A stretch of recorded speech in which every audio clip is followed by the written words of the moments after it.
So thank you very much for that very kind introduction, Yosha. And you added some things to what I gave you, so it wasn't directly just what I gave you. It's always interesting. You give someone your bio, they introduce you, and you say, "Oh, thank you for that introduction." But I'm so excited to be here, and it is a real pleasure and honor for me to be in this setting and with all of you. I hope that you will be kind. Um, in the work that I present and the way that I talk about culture and in the work that I do. But I have to tell you that when I was finishing up my PhD, um, I did, like tell the people around me, if I went back for a second PhD, it would be in cultural anthropology. But because I did not know about psychological anthropology. And so here I am. And hopefully you will make a little bit space for me in the work that I do. And so let's see, we'll get started. So a little bit about me and why I'm interested also in about development in context. Um, I was born and I grew up in Kuala Lumpur, Malaysia, and so I was also very pleased to hear Bahasa Indonesia here, and yesterday in a lot of the different talks that we had. But I'm ethnically Chinese, and so even in the context of Malaysia. I was a religious and ethnic, minority in that community as well. And at the age of 14, my family decided to move to Canada for a variety of reasons and not, in necessarily in positive for positive reasons as well in terms of the push and pull. And so to give you a little bit of an image, so when we got on the airplane in Kuala Lumpur in KL, it was 33, 34 degrees. And when we got off in Toronto in December, mind you, it was which is mild for Toronto, and warm clothing to prepare. It's a much different thinking about the context in the world around me and navigating different spaces. And even though I wasn't aware of it then, this idea of identity and who you are and who you are in relation to the group in the context and how, as I said, you navigate these different spaces. And so this is, of course, my experience is not unusual. It is a global issue. And I think that, people, besides the fact, I know it's too small for you to see, but trust me, the numbers say that most people believe that their country has become more diverse in the past 2 decades. And, that is true. But this idea of the perception of the populace is also as important as the actual numbers, the actual demographics and change. So going back to the context of the US, the United States, um, non-Latinx white individuals make up actually less than 50% of the under 18 population. And so this is a demographic that is, quickly changing and will continue to change. And so 1 in 4 US children live in an immigrant household, meaning that one or more of their parents was born outside of the US. And so their experiences approximate that also of, the one with an immigrant background as well.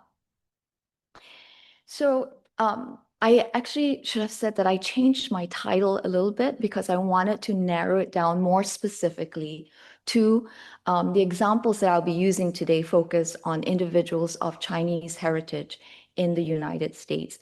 And that is because when we talk about Asian Americans, which was what my original, title said, we are discussing a very diverse group of people, large. 7% of the nation's overall population that comprise 20 countries and 50 ethnic groups speaking over 100 languages. So it is impossible to overstate the diversity even within this group. And this group grew by 81% in the last 2 decades, and it's the fastest growing ethnic racial minority group and is projected to be the largest immigrant group by 2055. So I focus on Chinese Americans because, I'm a cultural insider, and also because currently, at least, it is the largest group. But in my program of research, we also include other Asian heritage families in order to understand how different histories and different contexts of the settlement culture can impact, development in different ways. So, one of the major tasks for parents in all cultures is to raise children to be culturally competent members of their society.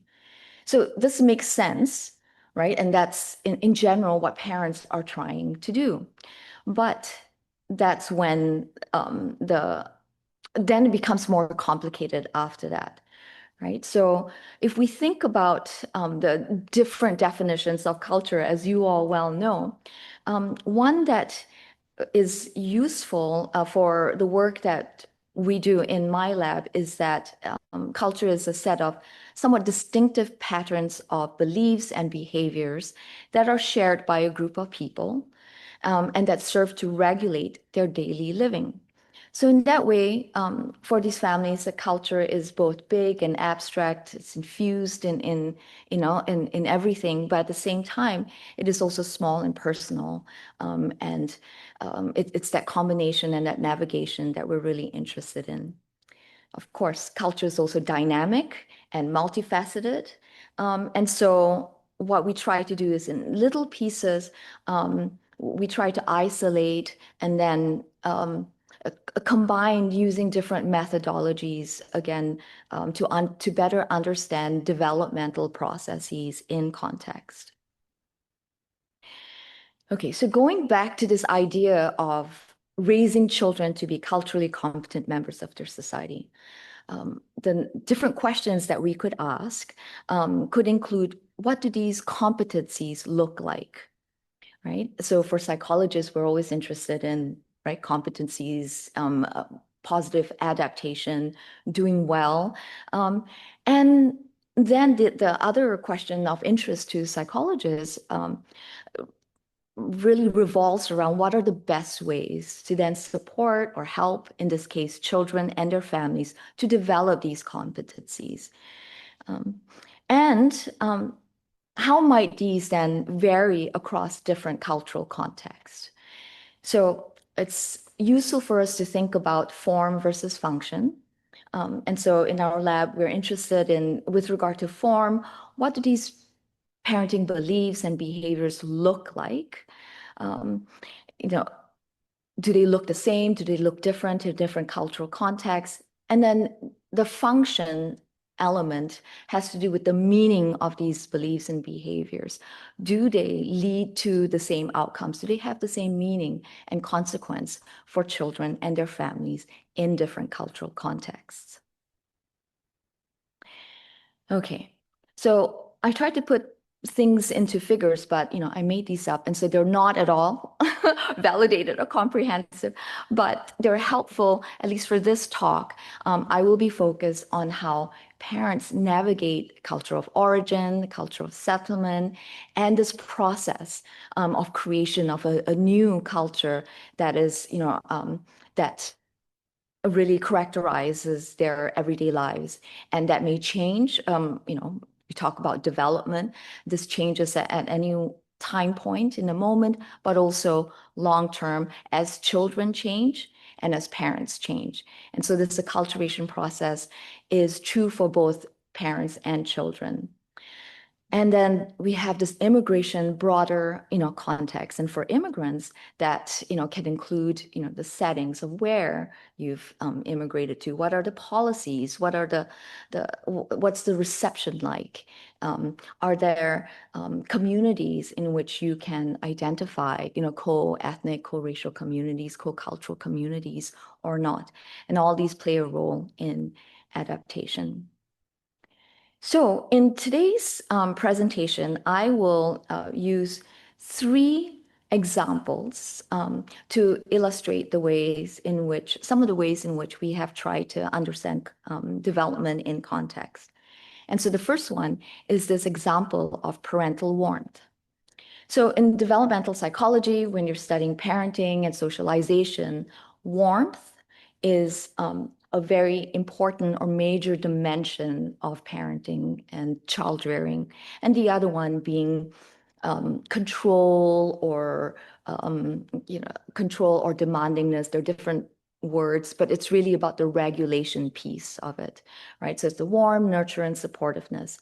And so there are many definitions of parental warmth, but it's really this broad construct around the affection, the care, the comfort, concern, nurturance, support, or simply love that children can experience from their parents. So this is, as I mentioned, a very broad, complex construct. But when you look at how most surveys or questionnaires of parenting that's used predominantly, and how these surveys measure parental warmth, they tend to focus on outward demonstrations of warmth that focus on physical aspects. So there's some examples here, as well as verbal, direct expressions of warmth. And so these are ways we think that parents express that they care and they support their children. So praising, complimenting, so direct words of affection towards children, positive affect and emotion, and then the physical expressions of these warmth.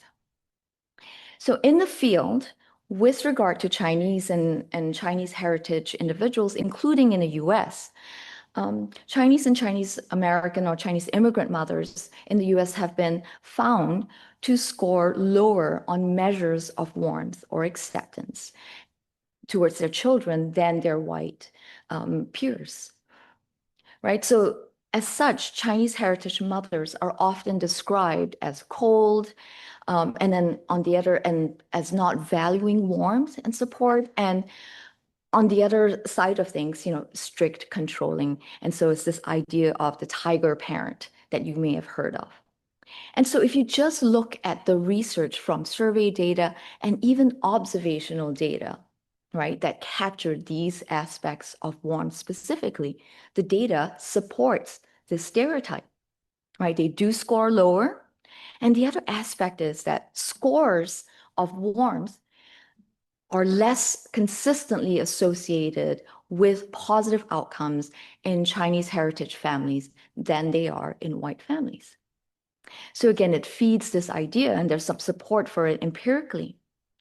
So several explanations have been provided, and I want to focus on actually the issue of measurement, as I've hinted about, in this example. So, I mentioned it's a complex construct, but we have, for the most part, measured it in the field in very simplistic ways and ways that are really skewed towards one understanding of warmth and expressiveness and ideas around emotions and emotional expressivity.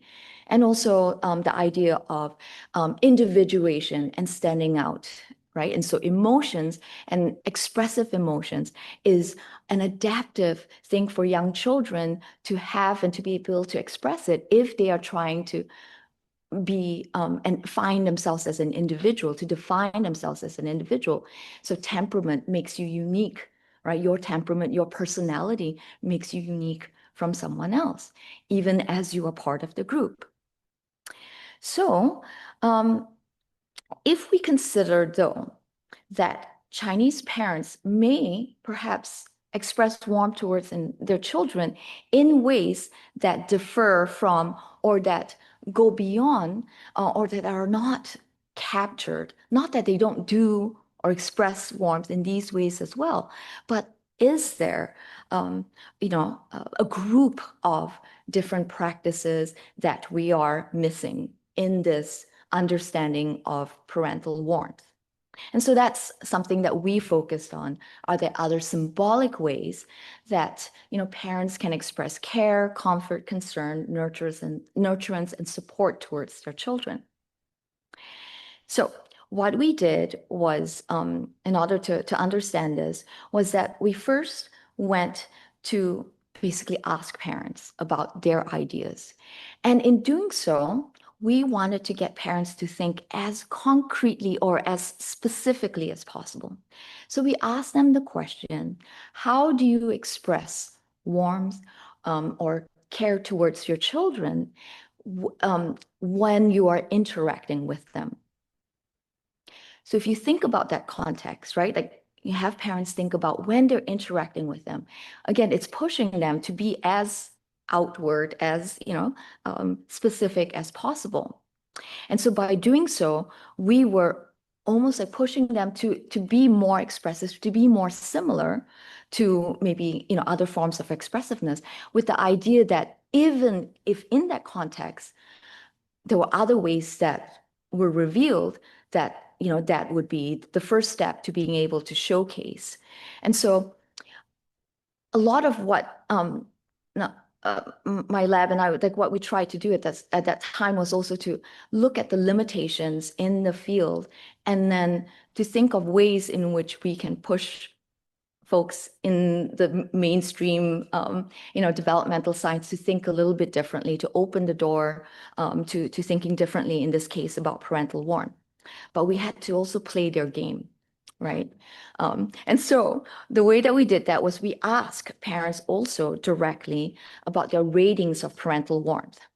So we asked them, how important is it to you to show warmth and care towards your children when interacting with them? Scale of 1 to 5.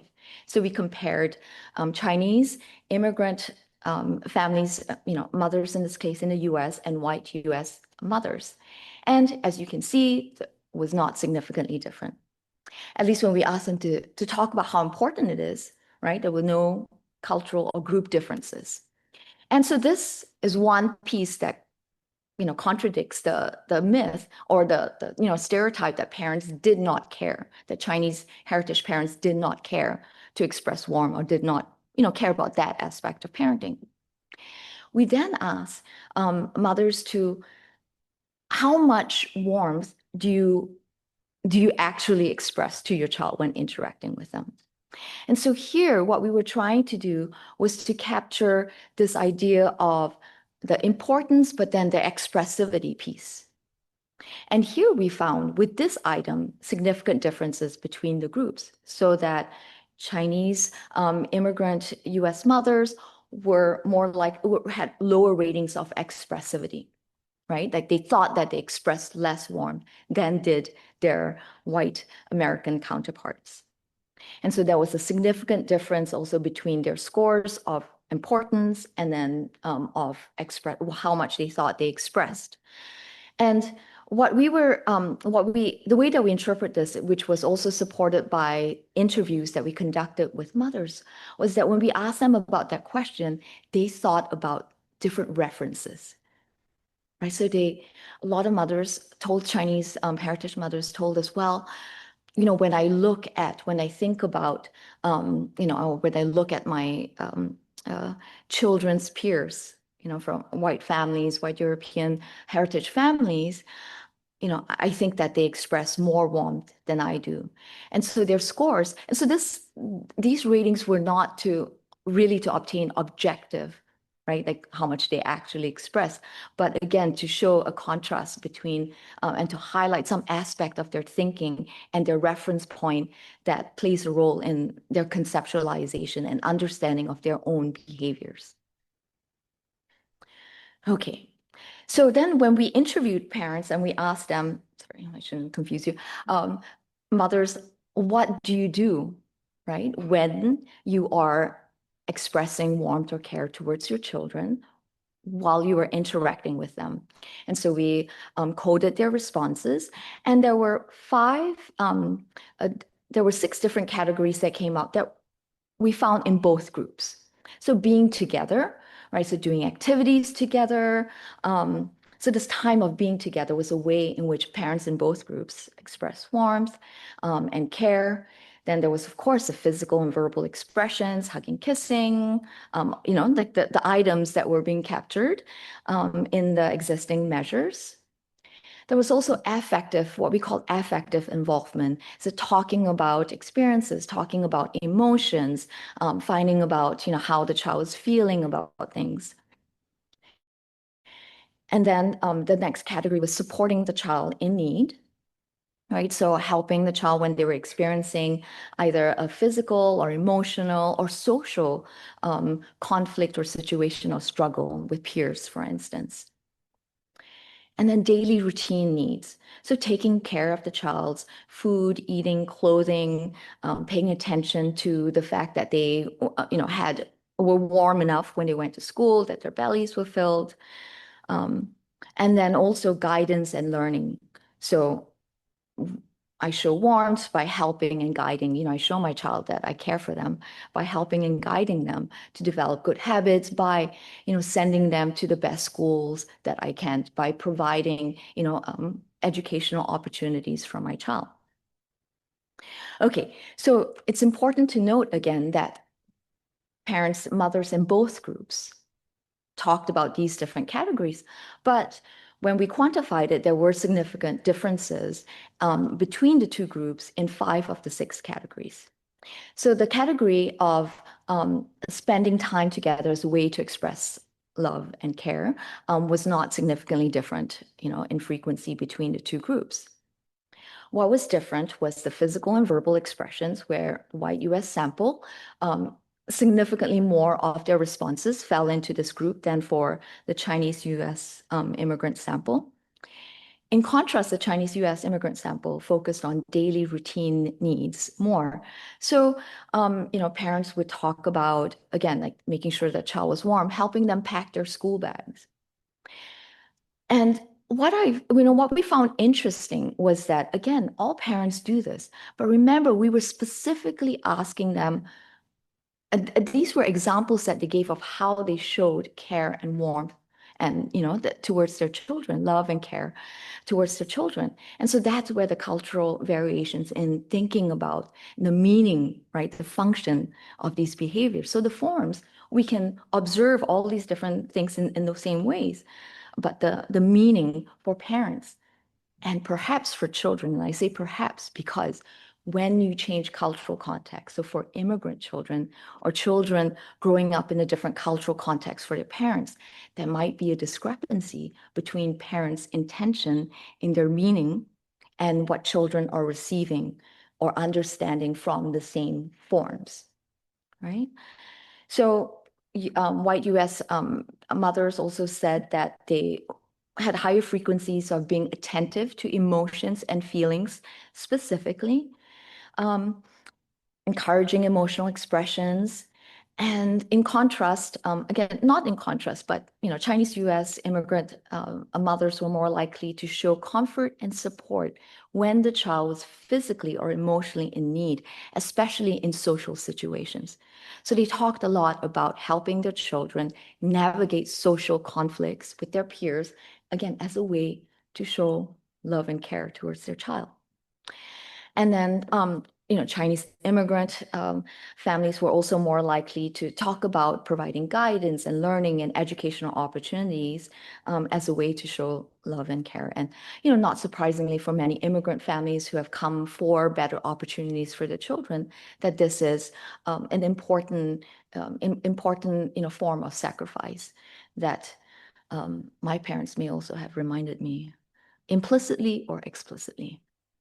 So if we say, if we go back to this measurement, right? So now we have some, maybe ideas about what might go, some items that might go in this box, right? And we did this as well. We created items from the interviews, right, to supplement the surveys, the questionnaires that we had.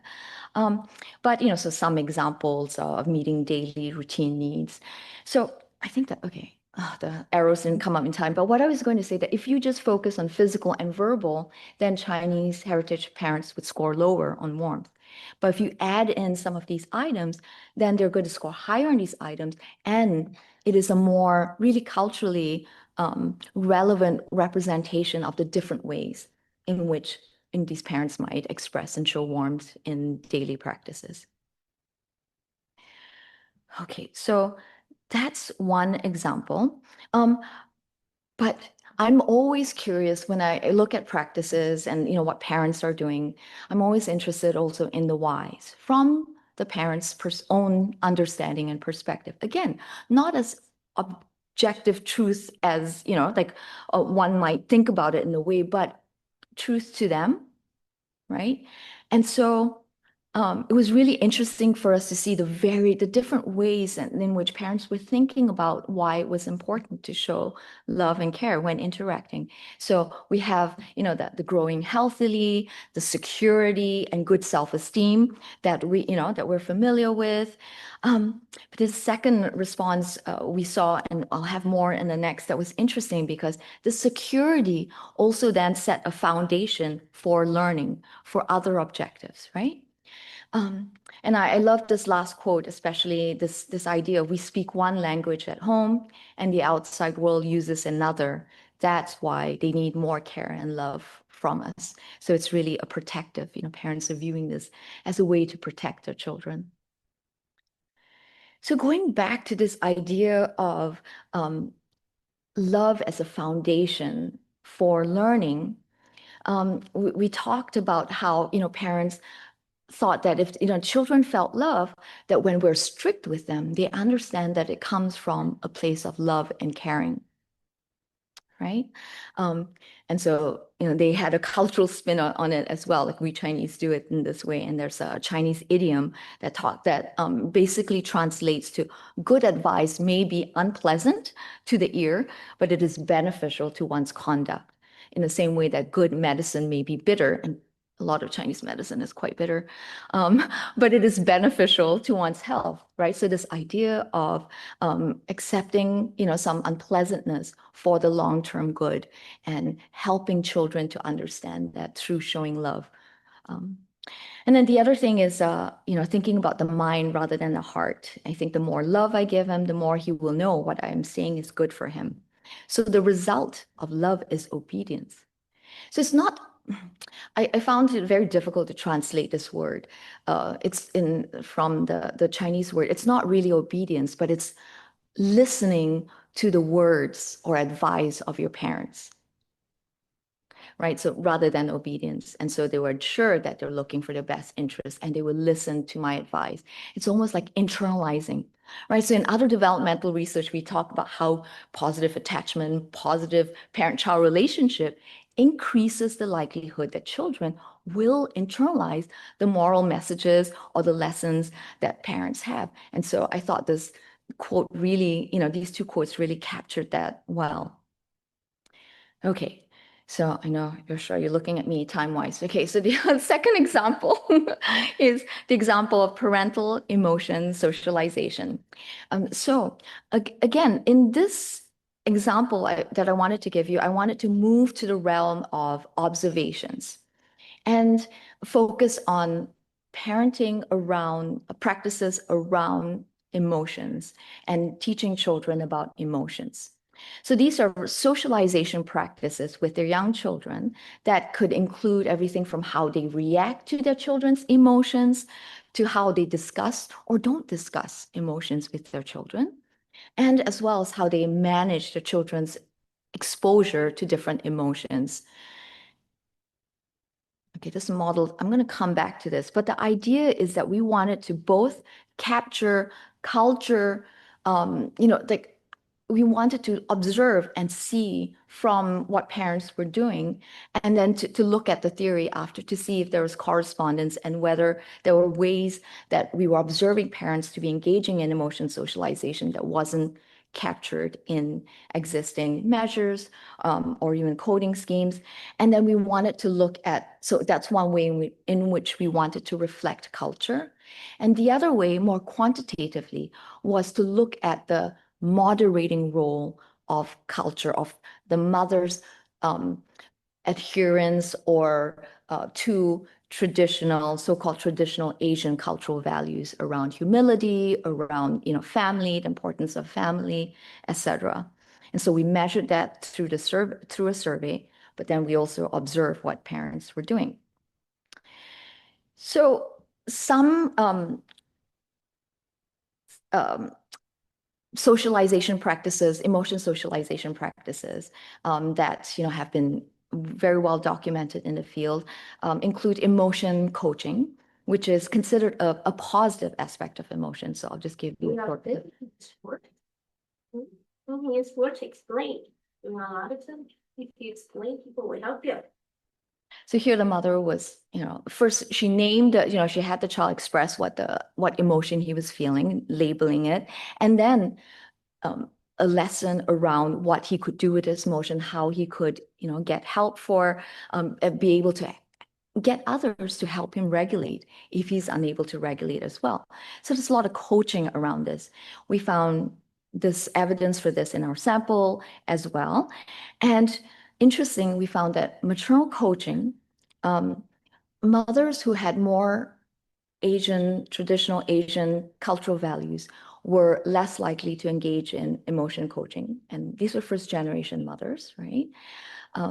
But we found that emotion coaching was associated with less negative emotions in children in the next interval. So if mothers engage in this in the first interval, in the next interval, their children were less likely to express negative emotions. I should have said this is after we disappointed the child. It's a disappointment task, right? So there was negative emotions to be had. But the coaching helped when mothers on the questionnaires reported lower levels of Asian cultural values. And so here was, to us, this indication of a fit between the cultural values that mothers had that might contextualize these practices that she, is engaging in. And then on the other side of things, so bidirectionality, the child's contributions in emotions to evoking mother's socialization behaviors, we found that children's negative emotions were associated with mothers' greater use of emotion coaching when mothers reported lower levels of Asian cultural values. So together, what this told us was that for first generation, at least in our sample, first generation immigrant mothers, cultural emotion coaching, talking about emotions, as we saw with the warm data, was something that they were, that was, valued in the broader, sort of settlement culture, but was something that they were, negotiating and, working their way towards, or not. But the values that they had, the cultural values, moderated or impacted how effective or how much they use these practices. So I'm going to go a little bit more quickly, but we also saw emotion dismissing. But the two, I mean, I'm having fun when I see you crying. Are you sure you're having fun? Really? So this is considered in white European samples a negative parental response, right? You're dismissing, you're not acknowledging, you're laughing, you're undermining the child's emotion. So we found that emotion dismissing led to more sadness and anger in the next interval only when mothers reported low levels of Asian cultural values. Okay, keep that in mind, but not when they had high Asian cultural values. So again, culture, the meaning of that behavior when it is part of this bigger socialization message and intention. So we're just capturing this moment. We're not seeing, we also captured their parenting style, warmth, and, broader style. But in this moment, right, this one behavior can have different meanings depending on, again, the cultural orientation, values, and also, relationship that they have with their child. And similarly, when children express negative emotions, it evoked emotion dismissing only when mothers reported high levels of Asian cultural values. And at if you just look at direct association, mothers with higher Asian cultural values were more likely to use emotion dismissing strategies. Okay. And then this we felt was very interesting and was something that people had talked about, researchers who study emotion, narratives, and memory, developmental scientists, cognitive scientists who study it, but it was never at that time, observed and captured. And so moral and behavioral socialization has to do with this idea that the mother may not be talking about the child's emotion per se, directly addressing this emotion, but situating it within a longer term, more life lesson or something that the child can learn from this experience. There's not only one chance to get well. You have a lot more chances to get what you like, right? And it's normal sometimes not able to get what you want, because if everybody wants it and only one, then you may not always be the luckiest, right? But there are a lot of more times that you are the luckiest. So it makes it terrible. Like there's so much care in that, even if though she's not directly, so addressing that's the physical conflict, but she's not talking through or doing that labeling and so what we found was that mothers' use of moral and behavioral socialization, when it was coupled with warmth, it did not lead to more negative emotions. Again, because she's not directly addressing that emotion, and mothers who had higher levels of Asian cultural values were more likely to engage in this behavior when children had negative emotions. So the culture interacts with it in different ways, right? So culture reflects itself and has a role in different ways. Okay, so I gave you a sneak in what I'm going to move to next, which is a little bit more, well, a lot more unpleasant, but highly relevant in today's context. And it started not during COVID. So a lot of people were made aware of the anti-Asian sentiments during COVID, but we know that several things. First of all, the use of the Chinese virus, the terms like Chinese virus and Kung flu, is a racialization of disease, which has a long history, as I'm certain you all know. And so in this way, it was utilized to distract, and it's I can't believe that we're dealing with the same individual again. But anyway, what I wanted to focus on for Asian heritage individuals was to situate that current moment in the historical, broader context and systemic context as well. So we talk about, structural, institutional, interpersonal, and internalized forms of racism, right? Although a lot of times, myself included, we focus on individual interpersonal experiences of racial discrimination. But it's really important to remember, again, context and systems that perpetuate and that maintain and exacerbate these specific acts. For Asian Americans, there are two contrasting and almost oppositional stereotypes or tropes. So we'll start off on the right. The yellow perils and perpetual foreigner ideas are more, historically, has had a longer history in the U.S. from, for Chinese immigrants, in particular Chinese individuals working and building the railroad, right? This idea that they were dirty, dangerous, they brought diseases, and then this idea of perpetual foreigners, no way for citizenship. And then to present day, no matter how long you've been in the US, you are constantly foreign, right? You're never American enough. And so you've heard, the stereotype of, where are you from? No, where are you really from? And, Chinese Americans who've been there for, 5 generations still receive, this kind of line of questioning or assumption. Then a model minority stereotype or myth was more recently coined during the civil rights movement, really as a way to maintain white superiority and a way to deny the experiences and racism targeting other groups, particularly Black and Brown communities. So it's this idea of showcasing, oh, Asian Americans are doing well. That means there's no racism, right? But not accounting for the immigration history and, at that time, like who was coming in and the huge diversity that we talked about within the Asian American group. Okay, so to situate that, I'm going to skip over this, but this is a fundamental aspect of what we're interested as well, social identities. So your identity within relevant group distinction. And we'll come back to this idea only if we have time. But in this third example, during Chinese American experiences during COVID, the context of COVID, what we wanted to do in my lab was that we wanted to, first of all, document that this was, happening or this was going to happen.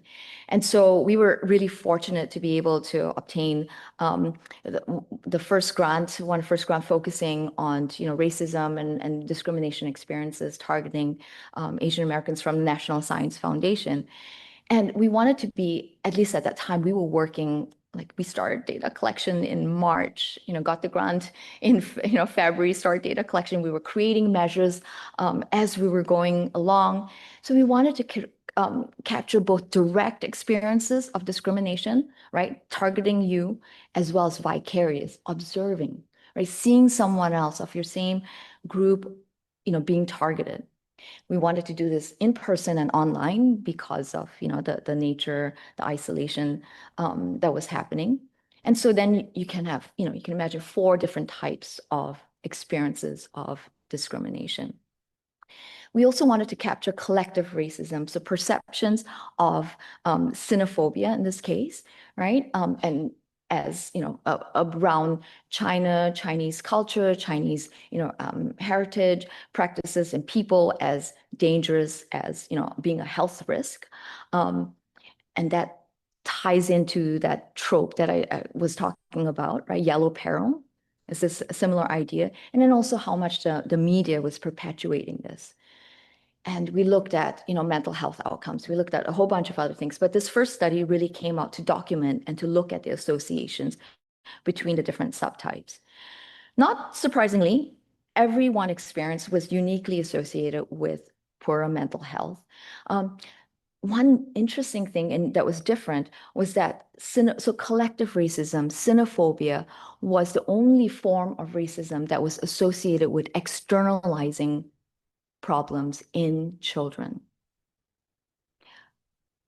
And what we thought about was the sense of the collective, right? The whole society feeling this way about your whole people you identify with, regardless of whether you have personally experienced discrimination. The sense can be, it has a different psychological impact.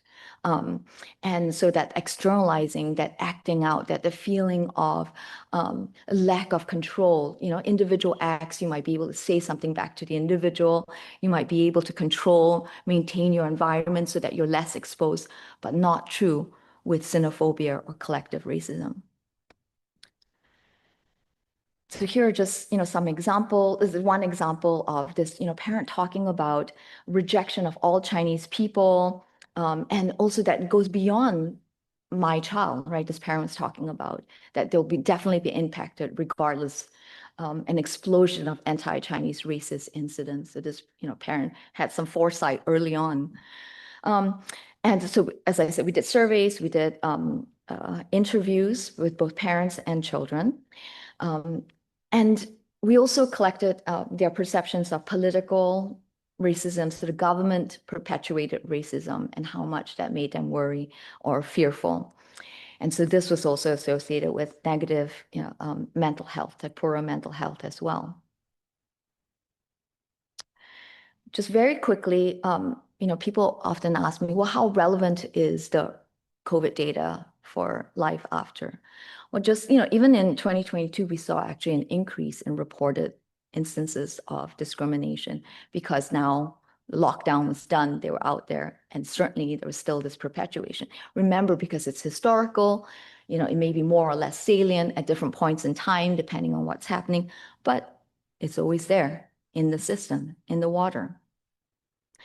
So to look at something, more going back to parenting, here we focus on the content area of racial ethnic socialization.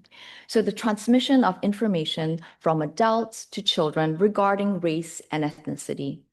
And it's important to point out that there are two distinct, not socialization processes actually, but content, right? So racial socialization refers to parents messaging around the meaning of being a member of a certain race, right? Passing on their attitudes of within and interracial interactions, and then also preparing the children for racial challenges and discrimination. Ethnic socialization has to do more about transmitting ethnic and cultural values, knowledge, traditions, teaching language, celebrating cultural, festivals. And so these things, these two different messages, sets of messages can happen together, but they can also happen in isolation. So in general, what the field saw up to that point was that for Chinese American and this is true also for other Asian American groups, parents did a lot of cultural and ethnic socialization, but not a lot of racial socialization. So Black and brown families, African American families, Latinx families engage in a lot of racial socialization in addition to some cultural and ethnic socialization. And so there was this discrepancy for Asian Americans, and we knew there was much less in the literature on this topic. So these are the 7 different types that the field that Linda Chuang derived based on interviews with young adults, reflections on their past. And so what we wanted to do again was to uncover something that, potentially because of the salience of COVID, this new context, whether there were some other socialization practices that were not captured in the current existing measures. And we found that parents were talking to their children about hiding their cultural racial identity and their connection to Asia. I mean, this is interesting because how can you hide being Chinese, right? Your phenotypically, it's, for the most part, for most individuals, pretty clear. But so the fact that they were still telling their children and trying to, in order to protect their children from discrimination, tells you, the urgency and the need and the motivation of these parents. So just very quickly, we included this in other measures of other racial socialization practices. So we created items and put it in a questionnaire about concealing the Chinese heritage. And we found, developmental and gender differences. I'm going to skip over this and answer questions later. But what here I want you to note is that, not surprisingly, this practice of hiding a heritage, culture, or connection was associated with greater social emotional difficulties in children aged in this sample was like 10 to 18, right? So it was something that was consistently not a good practice for children. Okay, we also saw that psychological well-being played a role, so that parents who had higher psychological well-being, so if they experienced discrimination, it impacted their psychological well-being. If they had with higher psychological well-being being associated with promoting the heritage culture, but lower psychological well-being evoking more concealing heritage parenting. I also really want to talk about how parenting competence matters. So this is important. I'm putting some findings here, but that's not as important as this idea that when parents engaged in this preparation of their children for bias, right, awareness of discrimination, when they felt competent, when they had the tools, the knowledge to do so, that became a protective practice. But when they did not, if they, were didn't feel competent and equipped to do so, it was associated with more anxiety in children. Because you can imagine, you're going to experience discrimination without perhaps the coping, like what you can do about it, why these messages are not true, etc. And so where we're going with this research is to really look at how do we promote competence, right? Competent way of engaging in these difficult conversations, especially since the research shows that for first generation immigrant, parents of Asian heritage who come from predominantly homogeneous, contexts, cultural contexts, having these discussions, in a new racialized context of the United States there's a lot of new information to be able to do and to be able to have to do quickly in preparation. And so what we're doing, again, just like information here for folks, we used also theoretical frameworks that have to do with navigating marginalizations as Asian Americans. We wanted to incorporate other areas of parenting socialization. So up to this point, the literature on race socialization was quite separate from the literature on parenting, other aspects of parenting and other areas of parenting. So, really combining, so emotions matter, relationships matter, et cetera, parents' knowledge, et cetera, right? And also this idea that, again, child-driven socialization, right? Not just top-down from parents to children, but how, especially second-generation children and young people, right, who have more of this knowledge, who are growing up in this context, can actually socialize their parents in conversations to navigate this new, difficult, challenging context together and to learn how to thrive.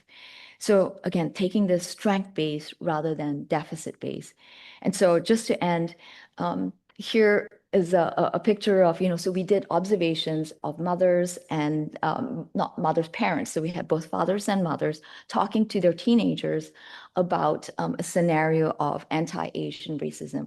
So we had some, questions, prompts of what would you do? Like, how would you feel, et cetera. But we had them talk to each other, right? And it started during COVID, so we did this over Zoom, actually.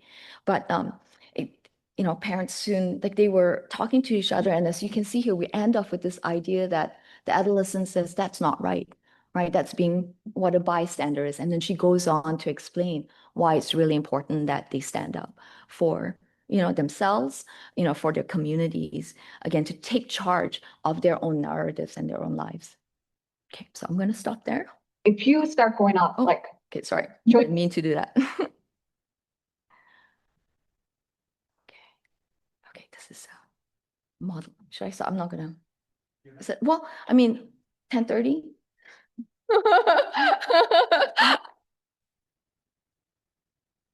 I'm trying to be good.